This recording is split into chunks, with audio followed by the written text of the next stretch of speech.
સ્વાધ્યાય 1.7 એક વિદ્યાર્થી 100 મોટામણી ધરાવતા માઇક્રોસ્કોપ વડે માનવ વાળની જાડાઈ માપે છે. તે 20 અવલોકનો નોંધે છે અને નક્કી કરે છે કે માઇક્રોસ્કોપના દ્રશ્ય ક્ષેત્રમાં વાળની જાડાઈ 3.5 મિલીમીટર છે. તો વાળની અંદાજિત જાડાઈનું અનુમાન કરો. હવે અહીંયા આપણને કહ્યું છે કે 100 મોટામણી છે. એનો મતલબ એ થયો કે આ માઇક્રોસ્કોપની મદદથી તમે જે પણ કંઈ વસ્તુનું પ્રતિબિંબ જુઓ છો એ પ્રતિબિંબ તમને વસ્તુ કરતા 100 ગણું વધારે મોટું દેખાવાનું છે અને એ 100 ગણું વધારે મોટું થયા પછી એ પ્રતિબિંબનું મૂલ્ય આપણને આપેલું છે. તો હવે આગળ વધીએ.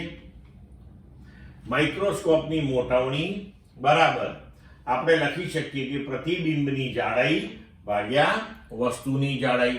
તો આ ગુણોત્તર જે છે એ આપણને મોટામણી આપશે. હવે માઇક્રોસ્કોપની મોટામણી આપણને 100 આપેલી છે, પ્રતિબિંબની જાડાઈ આપણને 3.5 મિલીમીટર આપેલી છે.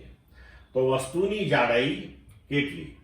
તો વસ્તુની જાડાઈ બરાબર 3.5 ભાગ્યા 100 મિલીમીટર એટલે કે 0.035 મિલીમીટર. ક્લિયર?